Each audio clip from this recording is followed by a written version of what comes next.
बिस्मिल्लाहिर्रहमानिर्रहीम। अस्सलाम वालेकुम। मैं हूं सलमान हैदर। दुआ है परवरदिगार से कि उसने आपको और आपके अहले खाना को अपनी हिफ्ज़ व अमान में रखा हुआ। जी, पाकिस्तान में शायद पहली बार सेक्टर कमांडर ISI, जी हाँ, वो अदालत में पेश होने लगे हैं। जी हाँ, ब्रिगेडियर रैंक का आदमी, और ये भावनाएँ नहीं हैं। जी हाँ, बाकायदा अहकामात जारी कर दिए गए हैं। इसके अलावा सेक्रेटरी दिफा भी पेश हुए हैं। इस्लामाबाद हाई कोर्ट बिल्कुल नेक्स्ट लेवल पर चलेगी। वो समझ रहे थे शायद कि प्रेस कॉन्फ्रेंसेस करके, समझ रहे थे सेनेट में सेनेटर्स खिताब करके शायद किसी हद तक अदालत को किसी दबाव या प्रेशर में लाया जा सके। बिल्कुल उल्टा असर हुआ। जब मैं डिटेल आपके सामने रखूँगा, नहायत ख़तरनाक है, नहायत ख़तरनाक है। क्योंकि समझ नहीं आ रही कि हमेशा से माजी में हुकूमतों को सिमटते हुए देखा है, हुकूमतों के रजीम चेंज होते हुए देखा है, वज़ीर आज़मों को तख्तों से उतरते हुए देखा है। इन सब चीज़ों में जब अपोजिशन से अलहदा मुखासमत शुरू हो जाए, जब इदारों से अलहदा मुखासमत शुरू हो जाए, जब जुडिशरी से अलहदा हो जाए, ये भी 2-2.5 महीने की हुकूमत की ये प्रॉब्लम चल गई है, ये हो गया। तो ये किस करवट बैठेगा, चीज़ें बहुत हैरान कुन हैं जो मैं आपके सामने रखना चाह रहा हूँ। सबसे पहले जी, अहमद फराद केस, जिसमें मैं आपको बता रहा हूँ कि सेक्रेटरी दिफा और DG ISI को बुला ली। इससे बड़ी कोई चीज़ नहीं है। अब रोक के दिखाए कैमरा। जी हाँ, बराह रास्त नशर होगी सारी। दाने का ऐसे रोकते हो तो चलो ऐसे, मैं हुक्म देता हूँ, इस्लामाबाद हाई कोर्ट ने कहा हम हुक्म देते हैं कि आज के बाद हमारी समाअत TV पर बराह रास्त नशर की जाएगी, चलें रोक लें। तो सर उल्टा असर हुआ है। अहमद फराद केस जी बहुत अहम मोड़, और आज की डेडलाइन थी। अटॉर्नी जनरल साहब, यानी पूरी फेडरेशन को जो रिप्रेजेंट करते हैं, एग्जीक्यूटिव को जो रिप्रेजेंट करते हैं, अटॉर्नी जनरल साहब ने आज खुद डेडलाइन दी थी कि आज जुम्मे के दिन हरारत में अहमद फराद जो शायर हैं, प्रोड्यूसर हैं, उनको आज तलब अदालत के सामने पेश कर दिया जाएगा। मगर आज भी अहमद फराद साहब बाजियाब नहीं हुए। आखिरी पेशी पर जस्टिस मुख्तर अख्तर कियानी साहब ने कहा था कि अगर ये ना पेश हुए तो ये रियासत की नाकामी है। तो आज उन्होंने कहा फिर रियासत नाकाम हो गई। तो अटॉर्नी जनरल साहब ने कहा नहीं सर, अभी मुकम्मल नाकाम नहीं है, हमें उम्मीद है। यानी उम्मीद दिलाई जा रही थी कि हम कोशिश करते हैं कि थोड़ा और वक्त हमें दे दें। तो जस्टिस मुख्तर अख्तर कियानी साहब ने एक एक जुमला, कुछ जुमले तो बहुत ही कमाल थे ना, पता चल रहा था कौन बंदा बोल रहा है। उन्होंने कहा मैं वो नहीं हूँ जो सज़ा दे और साथ ही सज़ा मुअत्तल करे कि जाएँ आप अपील कर लें। मैं वो नहीं हूँ। किसकी मिसाल? उन्होंने जस्टिस बाबर सत्तार साहब की मिसाल दी थी, जब उन्होंने 1 मार्च को, जी गालिबन DG इस्लामाबाद जो थे, डिप्टी कमिश्नर इस्लामाबाद इरफान मेमन साहब, और SSP जो थे, जी हाँ SSP उनकी भी इरफान मेमन, जमील ज़फ़र, उनको सज़ा दी थी। याद है आपको? 6-6 महीने वो जुर्माने के साथ कहा था हम सज़ा मुअत्तल कर रहे हैं। फिर 2 रुकनी बेंच ने उस सज़ा को मुअत्तल कर दिया था। याद आया आपको? या उन्होंने कहा मैं वो नहीं हूँ। यानी जस्टिस मुख्तर अख्तर कियानी साहब ने डराया है। उन्होंने कहा मैंने सीधा सीधा अंदर ही देना है, सीधा सीधा जेल में भेजूँगा। ISI का तरीक़ाकार और काम के हवाले से उन्होंने पूछा कि हमें वो पता होना चाहिए कैसे काम करते हैं। हालांकि मुझे ऐसा लगता है कि इसमें थोड़ी तशरीह बाकी है, क्योंकि खुफिया एजेंसियों के काम तो तय नहीं होते, वो तो बताए नहीं जा सकते। और दुनिया भर में एजेंसियाँ छुप कर काम करती हैं। FIA वगैरह होती है जो SOP जिनका होता है, नहीं तो ISI CIA ले लें और मोसाद वगैरह ले लें, ये तो सारी छुप के ही काम करती हैं। इनका तरीक़ाकार कोई भी नहीं बता सकता। पहले जस्टिस मुख्तर अख्तर कियानी साहब ने बहुत नाजुक पॉइंट छेड़े और सुने। उन्होंने कहा बहरहाल सेक्रेटरी दिफा को बुलाकर पूछेंगे। उन्होंने कहा हर इदारा जवाबदेह है, हम जजेस भी जवाबदेह हैं। अब अहमद फराद की बाजियाबी से मामला बहुत आगे चला गया, यानी अहमद फराद की बाजियाबी वाला मामला पीछे चला गया है। अब पूरे पाकिस्तान के लापता अफराद का मामला इस केस में तय होगा, इस केस में तय हो जाएगा। जी हाँ, वो ये कह रहे हैं जस्टिस मुख्तर अख्तर कियानी साहब।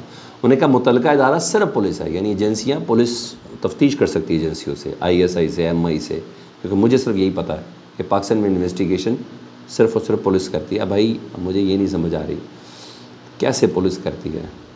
पुलिस को तो मोबाइल ट्रैकिंग डिवाइस नहीं है उनके पास, उनको ये इजाज़त नहीं किसी का मोबाइल चोरी हो जाए तो वो बाजियाब करवा के दे सकें। जी हाँ, पुलिस के पास कोई इंफ्रास्ट्रक्चर नहीं है। मगर बहुत कह रहा हूँ, बहुत आइडियलाइज और बहुत इनकलाबी बातें जस्टिस मुख्तर अख्तर कियानी साहब की तरफ से थी। अटॉर्नी जनरल साहब ने कहा कि जी, उन्हें ISI, उन्होंने कहा अटॉर्नी जनरल साहब ISI तो प्राइम मिनिस्टर हाउस के मातहत होती है। उन्होंने कहा फिर तो जस्टिस मुख्तर अख्तर कियानी यही तो सुनना चाह रहे थे। उन्होंने कहा ये तो बहुत अच्छी बात होगी, हमारा काम तो और आसान हो गया, बुला लेते प्राइम मिनिस्टर साहब को और पूछे कि कोई मामला तो नहीं है। उनको बुलाने से तो कोई मसला नहीं होगा, क्योंकि जो आपने बता दिया अटॉर्नी जनरल साहब ने कहा। बहरहाल मैंने कहा बहुत इनकलाबी। बड़ा फ़ैसला क्या हुआ जी, वो सुन लें। बड़ा फ़ैसला ये हो कि आज से ना, उन्होंने कहा कि जितने भी लापता अफराद के केसेस हैं ना, इस्लामाबाद हाई कोर्ट सुनेगा, और इस्लामाबाद हाई कोर्ट बराह रास्त اس کی نشریات نشر ہوں گی. تحریری حکم میں انہوں نے کہا میں یہ لکھ رہا ہوں کہ لاپتہ افراد کا کیس براہ راست ہونے. اور یہ وجہ کیا ہوئی؟ حامد میر صاحب پہنچے تھے نا عدالت میں, انہوں نے یہ درخواست دی تھی. انہوں نے کہا آپ نے گزشتہ سماعت میں یہ باتیں کی جس کی بنا پر پیمرا نے حکم نامہ جاری کر دیا کہ سماعت کے دوران ججز کے ریمارکس دلائل یہ نشر نہیں ہوں گے. جو ججز کا جو حکم نامہ ہے صرف اور صرف وہی آپ نشر کر سکتے ہیں, اسی کا پیکج یا ٹکٹ بنا سکتے ہیں. ہر طریقے سے ہمیں چیزیں منع کر دیا ہیں. تو جسٹس محسن حسن کیانی صاحب نے کہا اب کون روک سکتا ہے؟ پیمرا کی پابندی عدالت میں نہیں ہے. رہی بات وزیر قانون کی سینٹ میں تقریر کی تارڑ صاحب کی, اعظم نذیر تارڑ صاحب کی, انہوں نے کہا وہ اپنی نوکری کر رہے تھے, وہ اپنی ڈیوٹی دے رہے تھے, اس لیے ہمیں کوئی ٹینشن نہیں ہے اس چیز کی.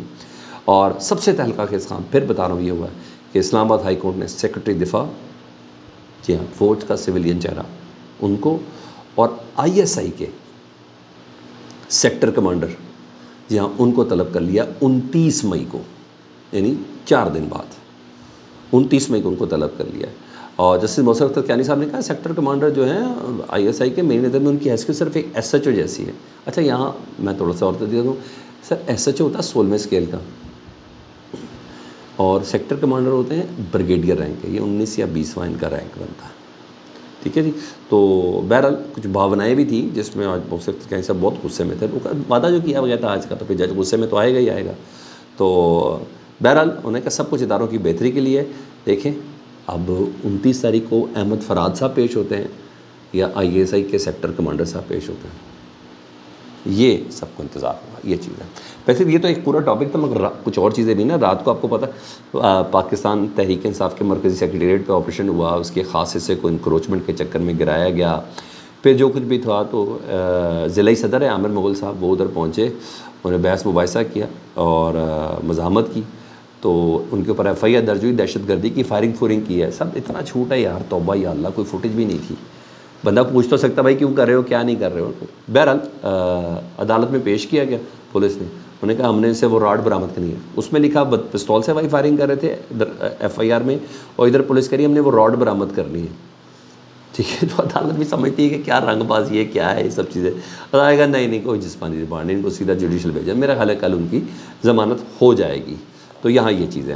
ادھر پیمرا کے حکم کو ظاہری بات ہے اسلام آباد ہائی کورٹ میں بھی چیلنج کیا گیا. تو آج لاہور ہائی کورٹ میں پیشی تھی, تو حکم امتناع نہیں ملا صحافی حضرات کو.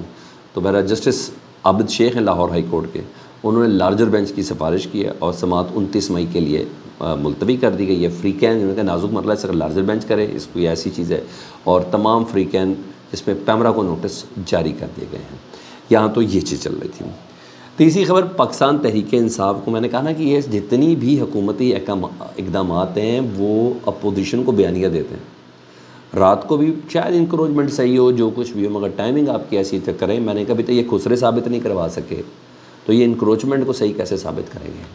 یہ تو ان کی پوزیشن ہے. خسرے جینون نہیں نکال کے دے سکے ابھی تک. تو یہ سمجھ رہے کہ دفتر کے راکے ہو جائے گا. لو جی بیانیہ ایک اور مل گیا.